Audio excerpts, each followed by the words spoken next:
Okay, so let's jump right into a question that I hear all the time, one that really gets to the very heart of what Buddhism is, and maybe, more importantly, what it isn't.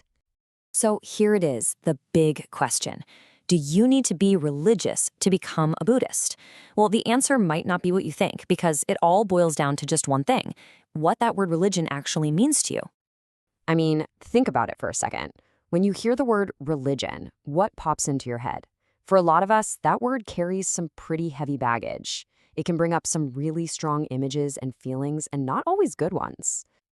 So let's unpack that a little bit. What is it about the word religion that can make us so hesitant? This probably looks familiar, right?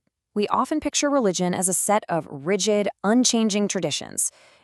Unquestionable faith, beliefs that are kind of pushed on you, and a bunch of rules from some ancient book.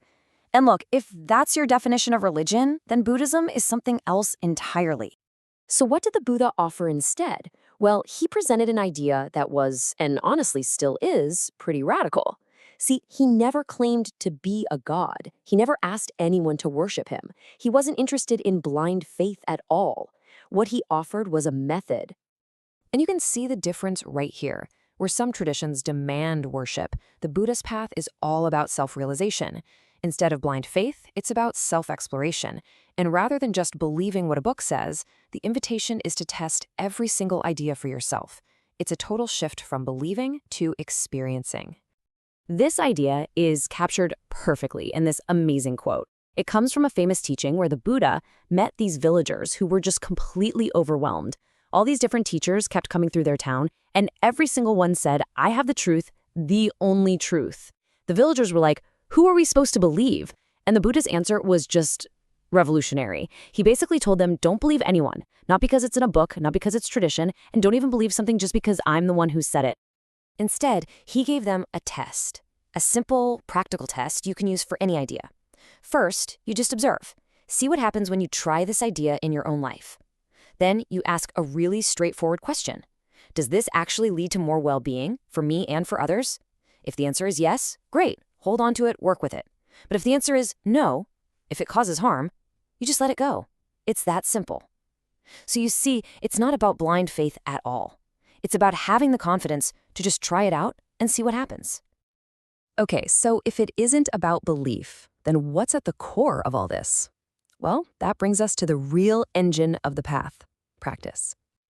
Honestly, you can call it whatever you want: a philosophy, a spirituality, a way of life.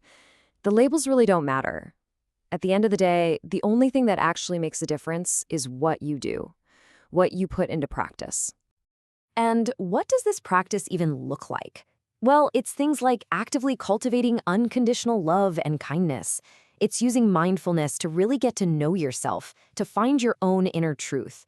It's about making a conscious choice every day to live with wisdom and compassion, to live with intention, instead of just running on autopilot.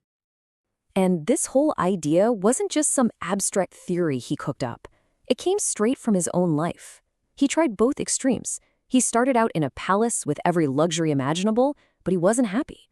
So he swung to the complete opposite end: extreme self-denial, even starving himself. And you know what? He realized that didn't bring any peace either. Neither extreme worked. And that led him to his huge discovery: the middle path. It's a balanced, sane approach to life that avoids getting lost in pleasure and avoids harming yourself through denial. And that's really the heart of the practice, isn't it? It's not about following some rigid, extreme set of rules.